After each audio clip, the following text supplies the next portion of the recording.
Good morning. Good morning, everybody. Shake your bums. It is Friday. We've made it to the end of another week. How are you doing? How you doing? How is it hanging? How are you doing? Are you feeling good this morning? Good morning. Diane Ivy, you've been like shit off a shovel this week. You've been on fire, being the first past the post a number of times this week. Good morning, good morning, good morning. Good morning, Vicky Head. Good morning from New Zealand. Morning or evening. It is morning here. What is it where you guys are? Are you 12 hours behind, something like that? Also, let us know who you are. If you are watching from the Hive, then please make sure that you give StreamYard the permission for us to see your name. So if you go to the title and then just click give StreamYard permission, you can come straight on back. But then we can see who you are. New Zealand come through. It's a bit blowy.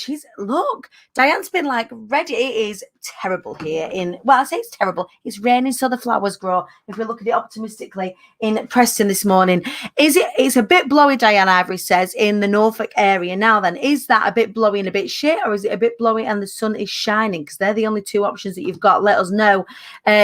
You so aim to be first. Who aims to be first in the morning? Who is this? You've wet the bed, have you? I have to get up to change the sheets.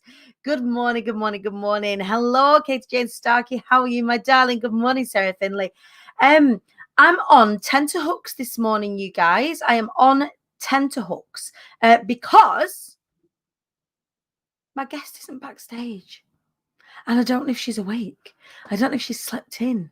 So I'm gonna hold out hope for the next sort of 5-10 minutes whilst I talk to you all. If not, I might open it out to some of you guys and invite some of you on and we can have a chat. But it is. I was meant to be having the fabulous Gemma May on the show this morning. She is one of my favourite tattoo artists. She's the one that's done the crown on my hand. She's done my little bum on my arm there, and I don't know where she is. So we're gonna hold out some hope that she's gonna join us. But it's blowy and sunny, is it? Well, I'm gonna give you a little scorchy bee there. It absolutely blew a gale here last night, properly stormy, and a number of my friends have gone camping. I look so much brighter. I feel so much brighter. I have rested a lot. It's taken me 3 days. I've now we're almost halfway there with the book. So I've almost broken its back, but it really, really, really, really, really has been emotionally, I think, hard going, and also physically, because I stopped. So taking a week out, so I'm not doing my normal work. In fact, this show is the only bit of my normal work that I'm doing. So ordinarily, I would be up for the show. I would do the show, and then I would write some emails. Then I'd catch up with my ops manager or my assistant, and then we would go into coaching or, income generating activity or all this sort of stuff, or filming or podcasts. And this week I completely cleared my diary. So it's been a bit of a mixture of, I think, I hit a bit of a brick wall. I was definitely running up to hit a brick wall getting to the end of last week. You think about so many things that we've done throughout the entire of lockdown. I think it's just like a perfect storm, pardon the pun for those of you that are experiencing stormy weather. But yeah, just a bit of a perfect storm of craziness. So I'm trying to just allow myself without putting too much pressure on me. Like I say, with the book, we're just halfway through. I spoke to our publishers. We've got another week to go at this. So I think, we're filming some stuff over the weekend. Wallace and we are filming our DIY version of Be Heard, So You Want to Be a Speaker. So at the end of September, so just a few short weeks, we're going to be launching Be Heard, So You Want to Be a Speaker, the course. Again, we open the doors twice every year. We're going to do it a little bit differently this time. We're trying to make it accessible to as many people as possible. So we've got a DIY version, and then we've got a live version where you work with me for 8 weeks. And then we've got a VIP version where you can come and do some one-to-ones. And also we've got the mastermind where you can work through the course and then in 6 months' time come and join the cohort of Be Inspired and come and speak on the stage at Be Inspired, which is just such an incredible event, a real celebration of motivation, inspiration. You know, it's amazing. It's such a good event. In fact, we've got a few tickets left. It's the 15th of October. If anybody wants to come along to see what it's all about. Sliding in a little late this morning. Friday, love you, sassy lot. Yes, it is. Shake your bums. It is Friday. You made it to the end of another week. Well done. Babes, I've been totally on the low this week. Chill, it's the moon. Yeah, we were talking about this, Naomi, yesterday. Good morning. The gorgeous Nikki James is in the house. Hello, sweetheart. We've got, who else have we got? We've got Rosie Wood. It's Wendy. Wendy? Who's Wendy? It's windy and a bit meh in Devon. Right. It's a bit shit. Where else is it? Is it grey skies where you are? Whereabouts are you all? Hold on to your knickers in Brum. It's blowing a gale. I'm going to pop and it's a bit shit unless you tell me to the contrary that the sun has got his hat on as well. Highly recommend being inspired. It is an incredible event. We do have an absolute scream. Morning, Emma Roscoe. Right, you guys. Okay. So I figure. So anyone who's wondering, by the way, what we're doing behind us is we're being very British and we're talking about the weather. And watching you whilst getting in the shot. It's not looking gorgeous at the mo. It's a bit shit in the London area then. There we go. Let's pop that there. Oh, we've got a lot of it's a bit shit bees hanging around this morning. But it is not in our hearts. So, you guys, it doesn't look like our guest is going to be joining us this morning. So, I love a bit of a curveball. I don't really want to bore you with me talking about me for an hour. So, I think I might open the floor to some of you guys. Come and chat to us. So if you feel like your camera ready and you want to come onto the show this morning and you want to come and have a little chat with your friendly neighborhood Queen Bee, feel free. For anybody that is new to the show, my name is Dani Wallace and I am the Queen Bee. I have been running this show now. I think we're about 24 weeks, something like that, since the beginning of lockdown. And it was a means to get myself out of bed Monday to Friday. So I would get up for work. Otherwise, it would have got later and later and later. And I really wanted to be accountable and also help when people may have been feeling a little bit unsure and just providing some positivity and motivation for the work day ahead. Now, what I would love to know, so at the beginning of every week, what I do is I ask you guys, what could you do that if you got to the end of this week, what could you do that would make this week a win? What would you do? What would you have done if we got to Friday and for you to kind of slide in at the end of the working week? I know some of us work weekends, but if you got to the end of the working week, the traditional working week, what would you have done and completed and knocked out of the park that would have had this week be a win for you? Now, for me, it would have been, and this is a tall order, like I set myself absolutely ludicrous goals. And the reason I set myself ludicrous goals is because it's like a declaration of trust in myself. Because formerly, I wouldn't have set myself ludicrous goals. I'd have done the bare minimum to get by each day because life was difficult. It was hard and I just wanted to get through and get by. Whereas these days, I trust myself a little bit more. Back then, I didn't trust myself to make good decisions. I didn't trust myself to have any direction. I'd really kind of fallen out of love with my intuition. I didn't feel like I was ever listening to my intuition. Whereas now, these big, juicy goals are an act of trust in myself. It's almost like it's difficult because sometimes they might be a bit too ambitious. Not that anything could be too ambitious, but it could be a bit too ambitious. Like me, I tried to write a whole book in a week. And then I got a few days in and I was hammer and tongs at it. And then I absolutely wiped myself out. And then I've had to kind of recalibrate and go, do you know what, Dani? That was a big ask of anyone, let alone you. I've not let myself down. What I have done is I've recognized in myself the need to rest. So what I've done is I've written half a book in a week. So I've got an opportunity now for another week, as well as work, because I'm back at work next week and lots of one-to-ones and things like that, to get this book finished and submitted. So I'm on track to get it all submitted. What I did do is yesterday I do everything with everything in mind. Like you've got to think about this. I am I've got my book cover in my mind where I'm going to be sat on a throne in a fabulous gown that I'm having made. I'm super excited to show you all this fabulous gown that I'm having made. And then this gown is off the shoulders. So as such, I've got a new tattoo. I went yesterday to Woodland Realm, which is one of my favorite tattooists. These are the people that like created this side. And there yesterday, Oliver, it's all minging, right? I have to forewarn you.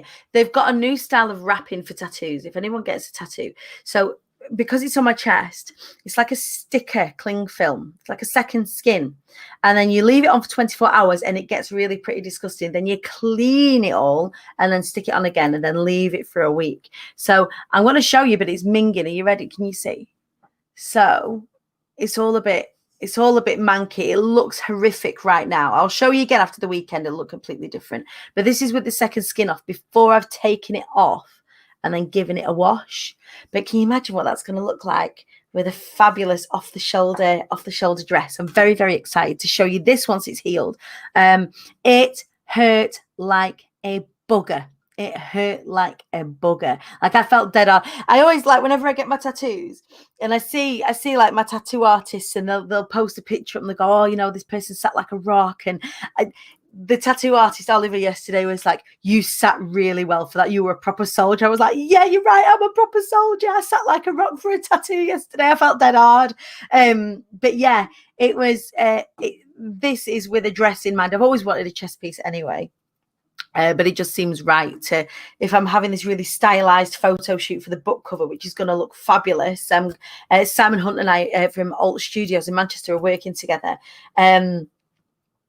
It's going to be really super cool. This shoot for the book cover. Have I got one? I've got one on my foot. Yeah, I've got a couple on my. I don't know if I can get my foot this high. Are you ready? I got loads. Hang on. Oh, you can't see. It's the wrong side. Hang on. Let me turn out of the way. Oh, I've no room. Look, I got some up on my foot. Hang on, wait there. I've lost my weatherboard. It'll have to stay down. That'll be one of the chops in the edits that Wallace does for our advert. Has anybody seen, by the way, the sponsored advert for the show at Rise Up show? Let me know if you've seen it in your feed yet. They started yesterday. They look amazing. I'm gutted I can't get my next one till next year for health reasons. Lou's done all of mine. I won't go to West. She is absolutely wonderful. She truly, truly, truly is. She's wonderful. I love Lou, and the whole team. At Woodland Realm, they're just absolutely fantastic. Live telly, exactly. Oh, she's just kicking over her stuff. It's a good job. It's not that, because like in terms of Wallace Roulette, Wallace is in bed this morning. So yeah, how do you guys feel about tattoos? Like, we obviously, like I say, we were going to have, can't really see them. There's subtitles on. You can turn them off, I believe, Lynn. There's three little dots somewhere on your screen. I don't know where, because I'm in StreamYard right now, and you can turn subtitles off. And I'm not putting my leg up there again. But yeah, so I was having one of my favorite tattoo artists on this morning. How do you guys feel about tattoos? Like, my mum is furious. She is fuming that I've got more tattoos. And I've had to say, Mum, I'm 36 years old. I don't have to ask permission. Not that I ever have. The first tattoo I got was at the bottom of my back, a proper tramp stamp. And I went to Blackpool and I got a tattoo and I got my tongue pierced. And then I rang my mum from Blackpool and I went, Mum, I've had a tattoo and I've had my tongue pierced. And then I hung back up again, just so that she knew when I come home that that's what was happening. Because obviously my tongue was all swollen like this. I've had to take it out since I became a professional singer, because it really does get in the way, especially when you're doing like diction and articulating. Claire, I love hearing about other people's tattoos and seeing them, but I don't have any. And it is something, it's really, really personal, really super, super personal. And it is addictive as well. Like, for me, it's an aesthetic. Every single one means something as well. Every single tattoo that I have means something. So for this one, for example, this is a Maya Angelou quote, "And still I rise." Really like a testament to my strength. This one is a makeup one saying war paint. So anybody who, like, well, you guys know, I absolutely love makeup, and I kind of got that as a testament to sometimes the strength of the confidence that I have to put on in order to do the things that I need to do. My sister would often laugh and say, I get more worried about you when you are in full makeup because you've had to do something to really turn up your confidence. So if not that, like, when I go places, or I've got meetings and stuff, or I'm having my pictures taken, then yes, I have full regalia. And obviously working on stage for so long, I do have a lot of makeup on. But for just day to day, if she sees me day to day and I'm like full face, like I've had to concentrate on something, I've had to meditate. It's like colouring in, it's like my meditation. So then I've got this one, which was a bit of a fun one in honour of me going to Amsterdam at the beginning of the year. It's a little cheeky bum bum saying sassy, classy and a bit badassy, which is probably one of my cheekier ones. Then of course I've got my queen bee one here, and then you'll see there's some ivy and there's a poppy and some daisies around it, and it's the same. If I can show you, so just by the swallows, there's a daisy up here, there's an ivy leaf down here and a poppy down here, all on that with my heart in the middle. So they all, as I got older, they all really mean something. When I was younger, when I was like 18 or 19, I just got them because, like, the one on my foot is like a tribal one. And then I got these ones on my wrist. So this says Poppy Grace, and that's a treble clef and a bass clef together into a heart. Again, I didn't really think that through. And the script that they used was far too small, so it kind of bled through. And then this one is like a tribal daisy. So you can tell how old these are because they're tribal, and that kind of would not get that look anymore. It's Daisy Faith. Whereas this, the aesthetic that I have now, is very, very much me.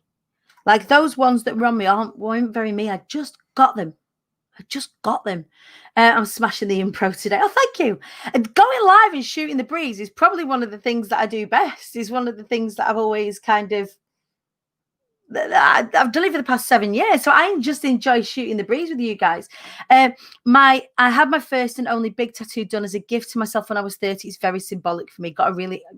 You find space, I love the amazing artwork in a beautiful tattoo and love the stories and meanings behind them. Don't imagine I'll ever get one myself and don't understand why people have them in places they can't see themselves. Understood.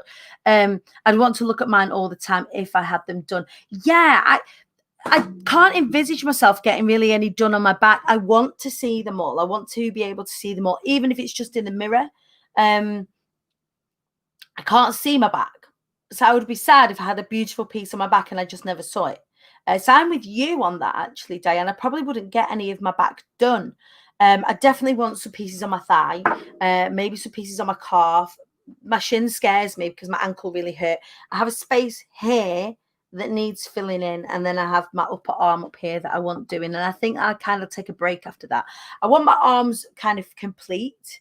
Again, it's an aesthetic as well as, all the pieces mean something, but it's like an overall aesthetic for me. Such a form of expression. It's like wearing your heart on your sleeve. Yeah, literally. So I got this. Oh, can I show you? I don't think my sleeve will go up forward if I try.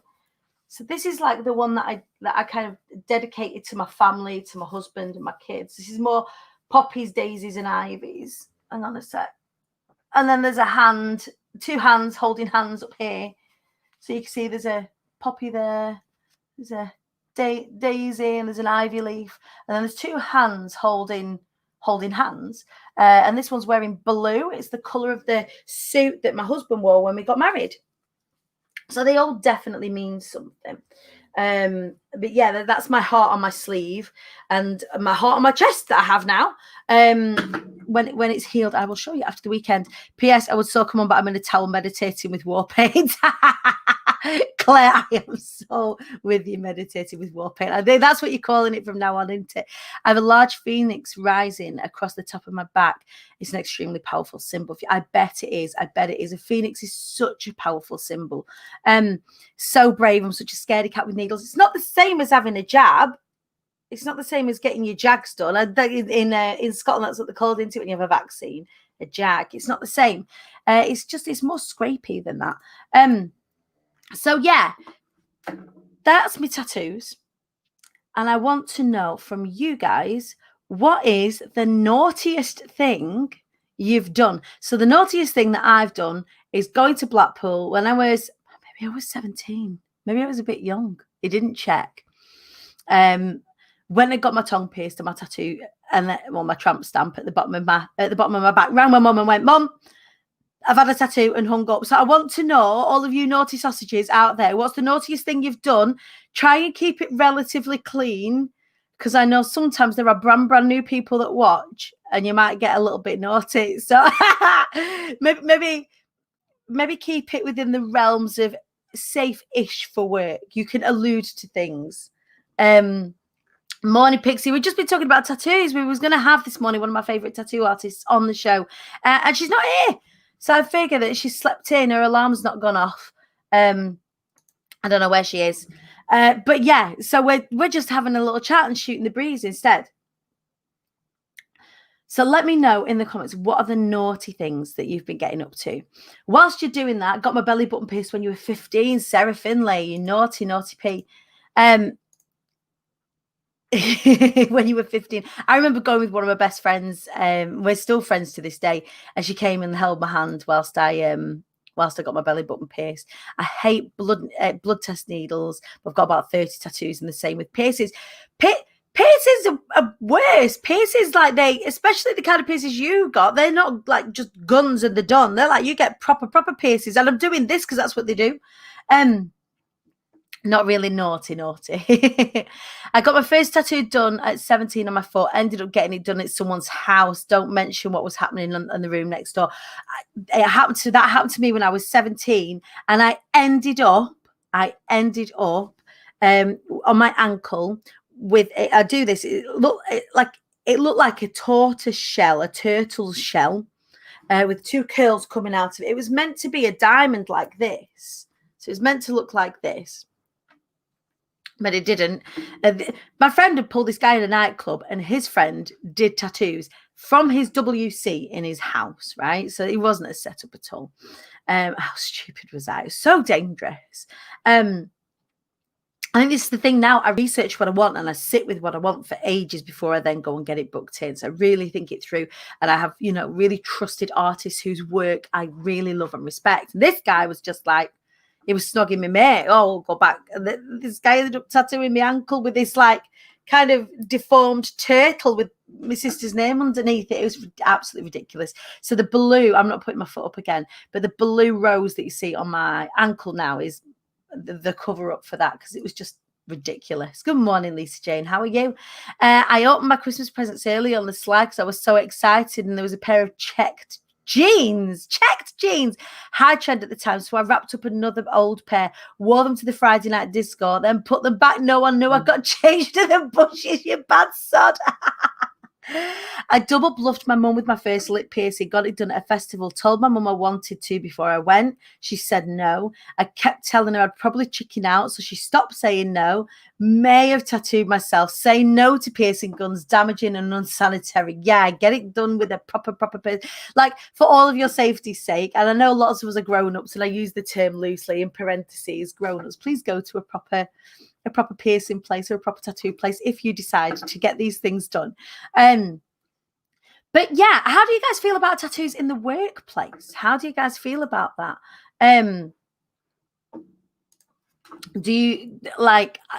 Do you feel like it looks unprofessional? I remember I used to have a contract, like a government contract, doing training and development, and they did. When I was on the ships, you were not allowed any visible tattoos at all. You had to cover them up with makeup, or you probably, if you had them like this, I wouldn't have been employed. They wouldn't have employed me, no matter how insanely talented I happened to have been. I did go on a motorbike and burnt my ankle on the engine. I didn't tell my mum, and then it got infected. I was in a lot of shit. Got my second one done on my hip in America on Pier 39. Wanted a geometric arrow to symbolize my journey. Nice. Should have left when he faced the arrow towards my downstairs. I stayed. It cost me a fortune. He went too deep with the needle. I went back a few days later to complain. It had closed down. My God. When you go too deep with the needle, it can like blow out, which is what happened with this one. It looks, you can't really see it on here, but it looks like it's been done in biro. It's all bled out. Too many naughty stories. I know an undercover cop who got his tats paid for by the job so he could fit in with people he had to spy on. Wow. My view is come to work as yourself, but appreciate not everyone will like them. Well, yeah, of course. But for me, it's not really anybody's business. Like, what's on my body isn't anybody's business. Nor does it stop me doing an incredible job at whatever it is that I do. It doesn't matter. I don't ask for anybody to like my tattoos. Like, if you think about not back when, it still happens to this day, sort of tribal people that lived in tribes get tattoos as marks of respect, of marks of kind of badges earned, so to speak, to depict certain, acts of bravery or rites of passage and all of that sort of stuff. And it means, it's very steeped in meaning. For me, I guess it's probably the most ritualistic thing that I do. Whenever I experience something big, often I get a tattoo to mark that occasion, to mark that period of my life. So it's interesting. I work for a top 20 accountancy firm and yet no visual tattoos and piercings. Don't know how I think about it. It's old fashioned, isn't it? Judging people that way. Yeah, I think so. I don't think like I when I turn up to work, I always look professional. I don't turn up looking like a tramp. I always turn up, looking smart. And what I have on my body's on my body. I've got 3 tattoos, but I've inspired me to have.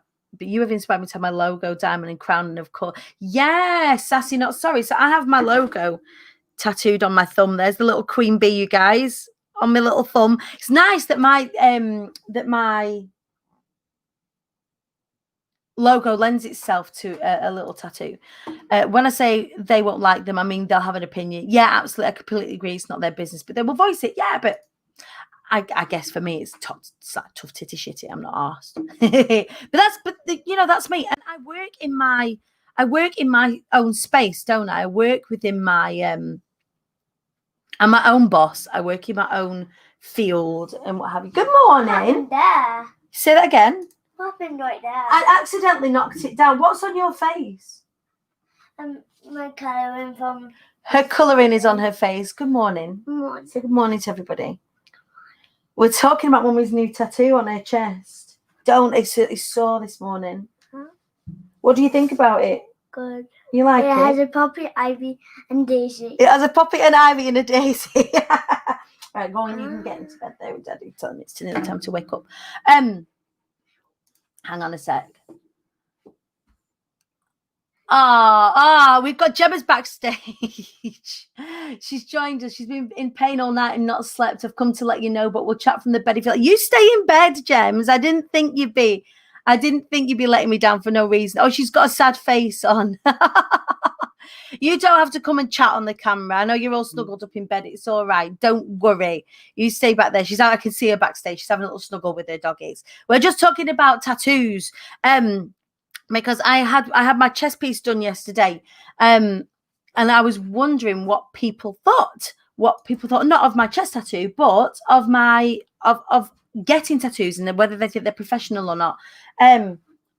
Thank you very much. She worked really hard on this, you guys, yesterday. She made me a little card. It looked like this, look. It's a butterfly card. It's a what? A butterfly card. It's a butterfly card because it flaps like a butterfly, look. Yeah,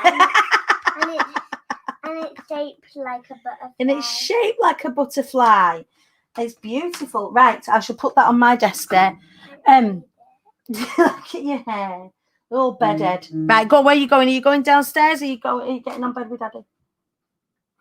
I need someone to make me breakfast. She needs someone to make her breakfast. Daddy is on it. Absolutely on it.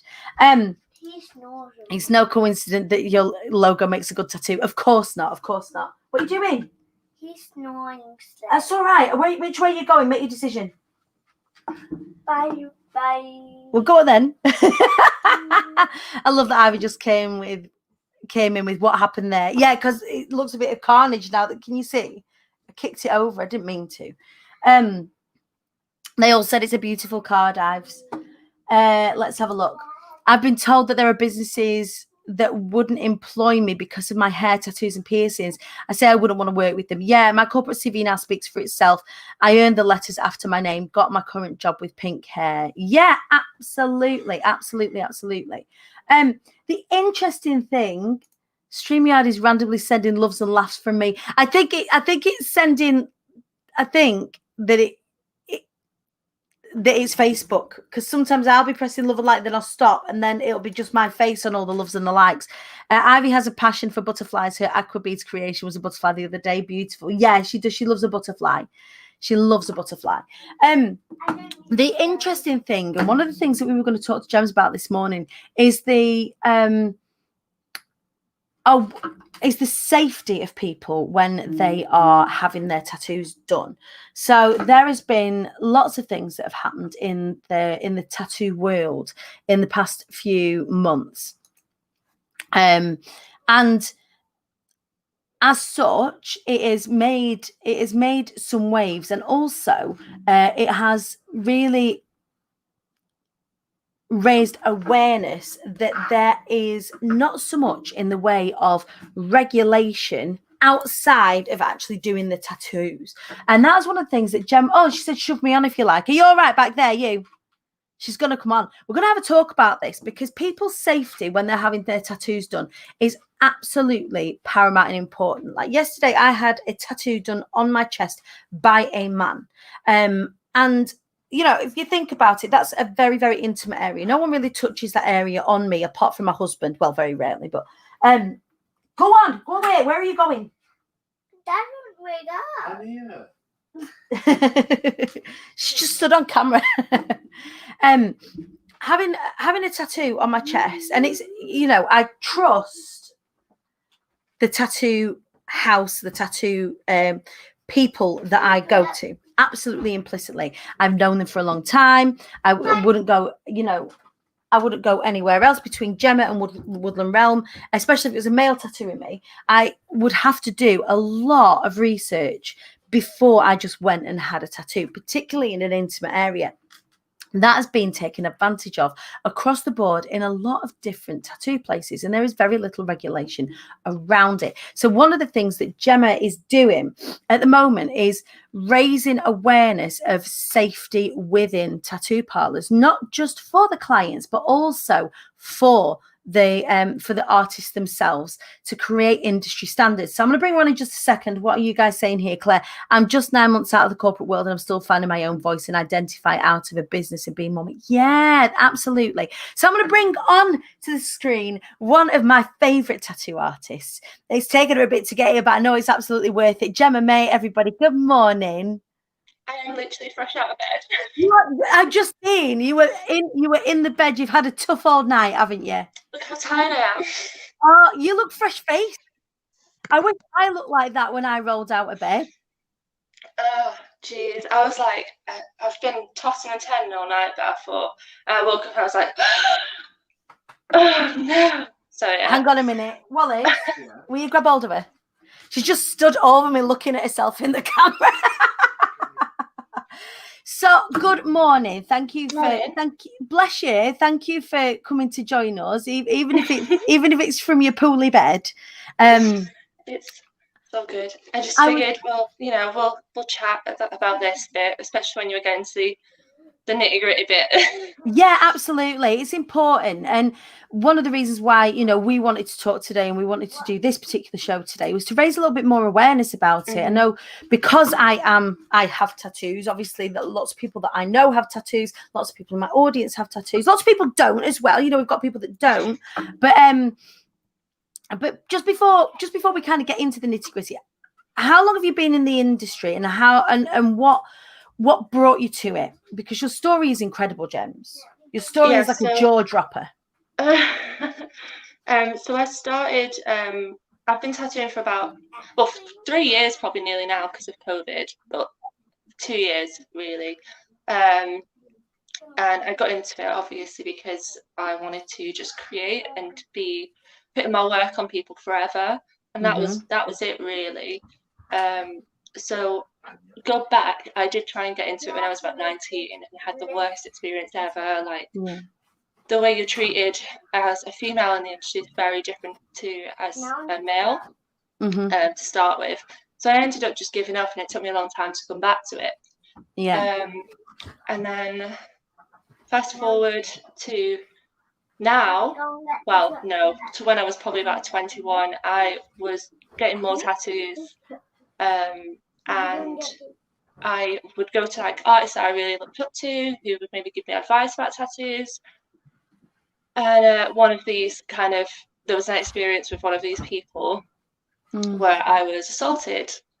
And it turns out that obviously that person has assaulted many people. So that fast forward to now, and that's where I am now. That's what I'm doing now. And it was only because of that person really that I am working the way I am now. As bad as that sounds, like you have to have something like that happen. But yeah, true. But good change and when change needs to happen sometimes can only spring for when something unfortunate has happened. And that's not to say that the bad thing that's happened is a good thing. That's not, but to make positive change, otherwise positive change wouldn't be necessary, it wouldn't be required. But so tell us a little bit more about what you're doing at the minute, what you're creating at the minute, because one of my friends, Pixie's, just saying here, my world and timeline, because Pixie's very much into body modification and tattoos, the regulations or lack of in the body mod world boils my blood. A body mod artist was sent to prison because of his work, even though no customer complained, purely because of mainstream opinions of what he did and how they classify it.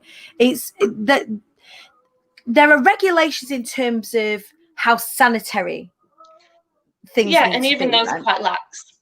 Right. Yeah, so the regulations that we have currently are that anyone can apply for a license. You could go and get one if you want. Anyone. And they'll just come to ask you a couple of questions.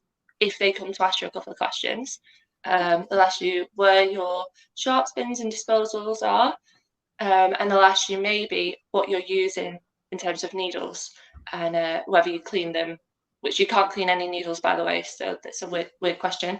And what cleaning equipment you've got. That's about all they ask.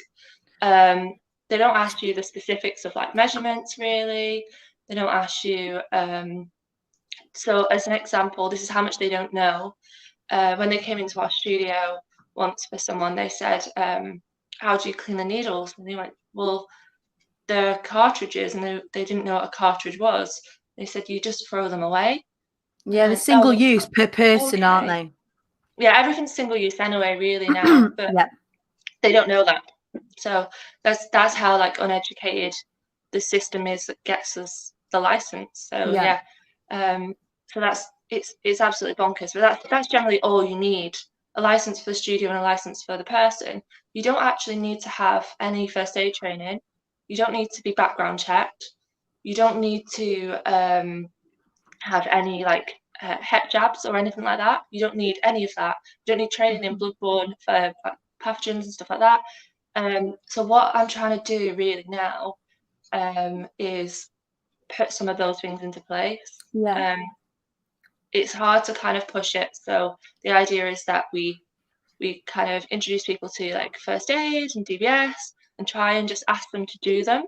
And then obviously there's a petition now that we have to try and put the enhanced DBS in. And we'll be sharing that petition today as well. So if anybody wants to get behind this, and this is to get enhanced DBS checks in place for tattoo artists. Like I said, for example, yesterday, I was tattooed by a male on my chest area, really quite low down. And from a position of trust, I knew that person. So I was lucky in that I knew that person. Some people don't. Some people see somebody's work online, but don't know that person, don't know where they come from, don't know what they're like as a person. As a result, a number of weeks ago, lots and lots and lots of people came forward. Through a series of stories, through an Instagram campaign. It was almost like the Me Too movement of the tattoo world, specifically really in the UK. It was intense. Seeing just how many different people came forward, both anonymously and not anonymously, with regards to experience that they had with tattoo artists, where they essentially been assaulted. And there's been no there's a lot of shame that's involved with assault. There's a lot of you don't want to out anybody, particularly if they've got a large following, or there's a lot of fear that's involved in this. And I think what you've done is you've been incredibly brave about really putting your flag in the ground and saying, actually, no, we need regulations. We need to protect both people. Like from having a studio point of view and being an artist point of view, I would consider it a badge of honor if you are happy to share all of this information with your client. You've got nothing to hide. You know that you've done everything you possibly can to really show yourself. There's kind of the thing that keeps coming up for me is, oh, well, how far do we go? And it's like, well, all we're asking is people to be open. And they're like, well, you're going to ruin people's lives. But I'm like, it's not going to bring up all crimes. Like, it's just the dangerous ones. And then we have the people who are like, oh, well, people can reform. I'm like, not all people can reform. There's a reason why people go on a sex register when they get when they've been convicted of a crime, and if they have been convicted of a crime, that needs to be shared and declared accordingly in order for people to make a decision as to whether they believe that person to be safe or not. That's on them. That's not on anybody else. Exactly. And I think, I don't know, I just think it's the least we could do. Yeah, it is, absolutely. It's the very least we could do to be safe. Absolutely. So one of the things that you're creating is one of the movements that you're creating is a tattoo union, isn't it? Because there isn't one. And in lots of other industries, there are unions where there are standard practices, where everybody agrees within the union that there are standard practices. And therefore, you can hold each other accountable should you not meet those standard practices. Where are you at with that? What does that look like? And if there's anybody watching out there to help, what help do you need? It's mental, but it's fine. I know, because I've been sort of sharing the journey with you in the background whilst all this has been going on. Well, the only kind of unions that are in existence are a subscription where you pay like £100 every year or something like that, and they'll go, oh, we represent this person, and they don't do anything. That's it. They just want your money to look good. So you don't have to pay anything for the union. Like, the idea is that it's just an education platform and that we can push to make some kind of change. So we have like discussions every week about different topics, not just about assault issues in the industry, because there's massive race issue, there's a massive issue with diversity and people not tattooing people of colour, for example. Disability is not recognised in the industry. Loads of different issues with it. So we have the conversations, and then we create some educational sort of material for each of these topics, so that people can like learn. Because I feel like there's no point saying you have to do this course; it's not going to work. So the people who want to learn will learn. And then obviously, like, we ask people to get a basic DBS check, a first aid, but we're not forcing everyone in the industry to do it. The only thing that we're trying to change completely right now is just the enhanced DBS check. I mean, logically, we should all be having hep jabs and stuff too, but if you just think about it from just a health point of view, if they're coming and asking, the main reason why they're coming around and asking, are you cleaning your needles, even though the needles are single use and they're for only one person at a time, is to prevent bloodborne viruses and bloodborne diseases. So then, would it not be better to make sure that your artists are accredited so that they understand how that works? Just like a nail technician needs to understand the contraindications to prevent, like, they need to know about how the skin's made up. I remember studying beauty and needed to understand the musculoskeletal system, having to sit science exams in order for me to pass, in order for me to practice. That's the thing with every other like beauty sort of industry, like your nails, your eyelash, all those. Most of them, you've gone on a course, like you've learned from somebody. You have had to do, like you said, like science, and you've gone into detail. We don't do that. We just go and learn from someone who we work with. Often via apprenticeships and things like that. Isn't it? You have to just hope that they're telling you everything that you need to know. And I wasn't taught everything I needed to know. I had to learn from other people too. So especially the first time around, that was a car crash. But you make it your business to learn all the time, isn't it? It's one of the things that I love about you. You're always in a constant state of learning. So that, which is why, like now, when we found ourselves in this sort of shift that is happening, particularly within the UK, around regulations and starting that conversation, you've been right at the forefront of this. So what's next? Like, how do people find out about this, and how do people like get involved or show their support? So right now, I need the DBS check to move forward more than anything, really. I have just spent all of my money on educational stuff, so that's going out to studios in the next week. So clients will probably be able to see them in studios, not every studio, but a lot of studios. And they will have information on the union, why we should have DBS checks, and then different subjects like trans and gender non-conforming people in the industry, people of colour, all these different things. So it'll be like the educational actual material is going to be going out to people. Amazing. Then once if we don't get anywhere with this whole DBS, I'm actually going to be contacting councils myself in the next few weeks. I'm going to contact 2 councils a week. It really is, and it is one of these, and this is why I wanted you on the show. It's very rare that we have an opportunity to speak to somebody who's really trying to make some grassroots change. And I know that it's gonna take people throwing their weight behind you, and it can't just be people from. Sometimes within the industry, there isn't enough money going around to support things like this. So whether you become like a CIC, like a charity or something like that in order to support you, but from an investment point of view, there are people out there that see what Gemma does and want to support in any way, then I absolutely implore you to seek her out. And it's definitely something that going forward, and we've spoke about this, that I'm going to be supporting in any way that I can, especially around the DBS, especially around getting the industry standards in place. You know, as a regular client of tattoo artists and somebody who loves the industry and loves the artists within the industry, I think it's just something that, you know, everyone can be doing better to protect everybody and each other. And it should be like that. You know, it isn't old school anymore. It's not underground anymore. You know, you get multi-degree business professionals having tattoos and body modifications, just as you have people that are on the scene getting. It isn't just people on a scene anymore. It is very, very personal. And it is really, there's no type of person that has this done anymore. It's so mainstream now. So the regulations need to be as mainstream. Pixie is just saying, I'm happy to pick up the phone and help call councils if you need help. You two will be a great connection, actually, because I know how passionate Pixie is about the industry as well.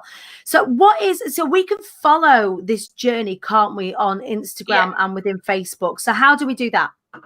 It's do you want me to type it to you so you can? If you could, and I'll copy and paste it in the comments, then we'll pop it in the comments afterwards as well, across the different places, the different platforms. Okay, that's cool. So it's on Facebook and Instagram. And I'm trying to think, is it worth mentioning the recovery page? It is worth mentioning everything, my darling. Anything at all that you think that people need to know about. I started with the recovery page. The Tattoo Me Too recovery page is what I started before I did the union, and that's kind of interlinked now. I've just removed the other week every artist. I had about 300 artists involved, and I've just removed them all. And I'm slowly getting every single artist DBS checked. Right. So that's where I'm at now. That page is for people who have been assaulted during their tattoo by a tattoo artist. And they can seek out an artist on that page to help them cover or rework that tattoo so they don't have to live with it anymore. It's amazing. And so I'm just going to, there's a trigger warning right now, just as we enter into this little bit of the conversation. So we are going to talk very briefly about what assault could look like whilst having a tattoo, because I think it's important, because I think some people, when they started to come forward and say, I've had this experience, they'd not thought previously that there'd been an assault that had taken place, when actually, when you really look at it, that's exactly what had It happened. took me 5 years to actually go, this was really, really wrong. I mean, I knew before, but it took me 5 years to put it all together properly, to get that around my head, and I always felt really bad about it, and then I'd blame myself. So they were all going through the same thing, where they were like, oh, maybe I'm just being silly. Yeah, And, maybe it's not. Yeah, maybe I'm taking it to a place that it really didn't need to go to. Maybe it's just, you know, in the case of boys will be boys, and they're just gonna behave like that. Seeing it. If you've seen it on Instagram, you'll keep saying it's not the boys' club anymore, and that's what's being said a lot. That's what that's what has happened, basically. But I think the best phrasing really is not just, you know, what is assault, but what is pushing the boundaries, what's not appropriate behavior. Yeah, absolutely. And it's not okay for starters to ask for photos. That's where it starts usually. Any, like, you know, you've got flirty banter and stuff, that's fine if you're okay with it. If you're comfortable, and that's fine. But when someone asks for a picture of where your tattoo's going to go, it shouldn't be nude. It shouldn't be explicit. It shouldn't be asking for something that they don't need. Yeah. They can design it without a picture. If you don't want to send a photo, that's fine. They know what the anatomy looks like. Yeah. They know what a body looks like. And I understand, like, if it's an underboob tattoo, everyone sits differently and whatever. But a good tattoo artist will just sort it out on the day with you if they need to. Yeah. They don't need to do that. And a lot of people that came forward had that kind of experience where they've been manipulated into sending pictures. Right. In the name of needing to see it. Yeah. You don't need to take your clothes off when you're at the appointment. Yeah. You do in some cases, but as a rule, you can always be covered up. Yeah. If someone asks you to remove a piece of clothing, make sure they're explaining why. If they need to get to your thigh tattoo, then, you know, and you've got jeans on, you've got to understand they're going to need your jeans off. Yeah. But they can say to you beforehand, please try and wear some shorts. Be aware. Yeah, be aware of what you need to wear. Exactly. Beforehand. But if you're having a shoulder tattoo and you're wearing a jumper like this, you can do this. You don't have to pull the whole top off. Yeah. So it's just knowing those boundaries as well, and knowing what's wrong or right. Having a picture taken at the end of your tattoo, your clothes are not in the way. If they say they are and they want you to take them off, that's not okay as well. Yeah. Inappropriate touching when they're putting the stencil on or during the tattoo. You might not think it's inappropriate because it's in an intimate place already, let's say on your thigh, and they're touching a little bit high up. You'll know when it's inappropriate, and if you feel uncomfortable, you can just say, "Can you move your hand?" You're allowed to say that. That's fine. It shouldn't really like it's an intimate experience regardless of where it is. Absolutely. And there's a chance that you can brush parts by accident. But you know, there is a time when it's wrong, and you would know when it was wrong. You know, if it makes you feel uncomfortable, I think the rule of thumb is, if it makes you as a person receiving the tattoo feel uncomfortable. Like yesterday, Ollie did my tattoo. It comes down to here, and every single point he was checking in for consent at all times. It was brilliant. Like, every time I'm doing like a chest piece, or something where it's maybe going to be close to someone, I'm just like, I'm so sorry, I have to just put my hand here. Is that okay? Yeah. Or I'm going to have to rest my hand across you. Is that okay? Oh yeah, it's about communication basically. Yeah. Because obviously some people do things and they didn't mean it, so they might have touched something by accident in moving. And as long as you have that communication, that's not going to happen. Yeah, but absolutely. There are lots of occasions where it was intentional, unfortunately, and it's not okay at all. And it goes way beyond that as well. Like, you know, a big one, and this probably needs a massive trigger warning. I know you said it earlier, but if someone offers you, as much as it sounds like a joke, a sexual act for a tattoo, it's not a joke. They're not saying that as a joke. Yeah. That's wrong. It's They're testing the illegal. water with something. Yeah, they are. You can sometimes get that with the banter, you know. Sometimes you can. It's insidious, isn't it? Yeah, and I found that a lot, especially with obviously my instance, which was one of the ones that kicked it off really, and that was one of the ones where there was a vast number of people. and there was little things that were the same.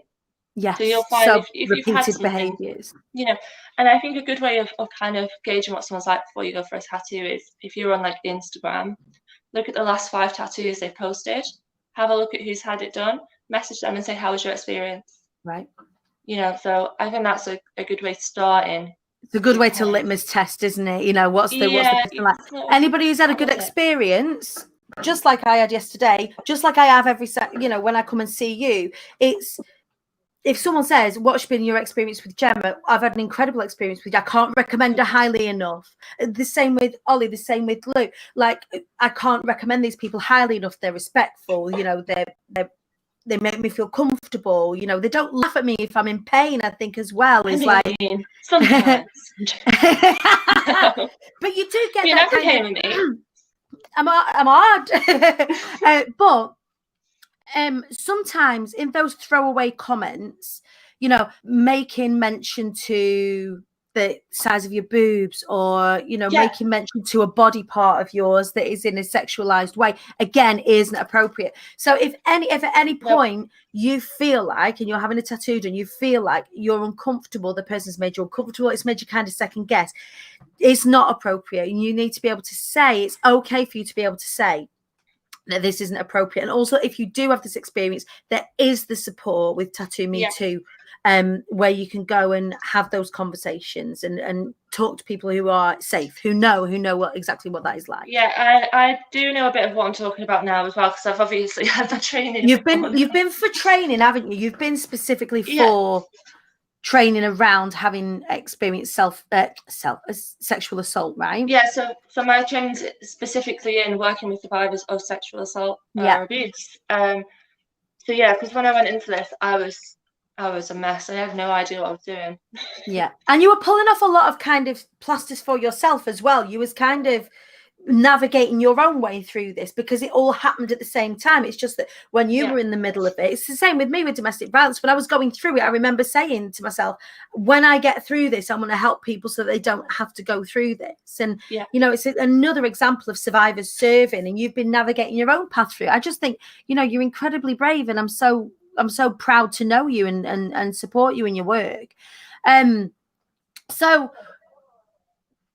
So you've got the tattoo union, you've got the Instagram, you've got the Instagram accounts, you've got the Tattoo Me Too. If you search Tattoo Me Too on Insta, is that right?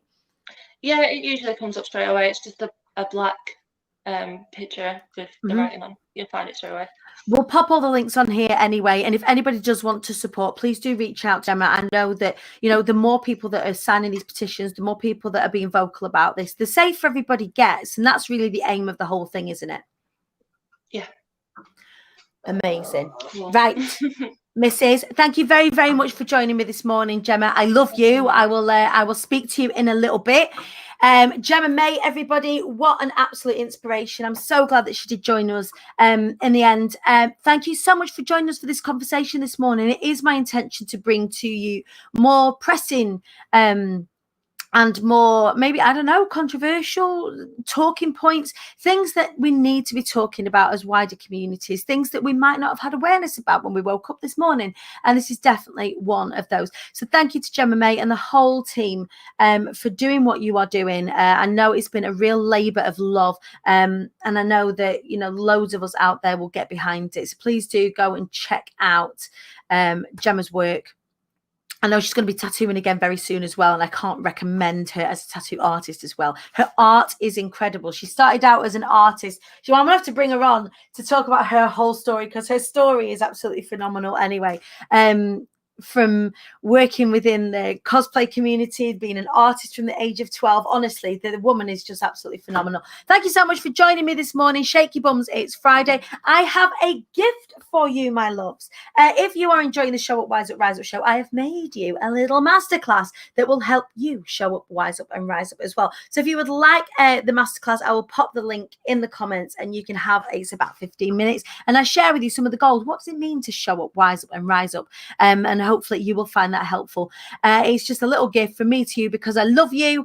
The wait list for Be Heard So You Want to Be a Speaker is now open. If you want to get on that, put waitlist in the comments. In the meantime, go follow me, the Queen Bee Dani, across the socials, and I will see you on Monday morning.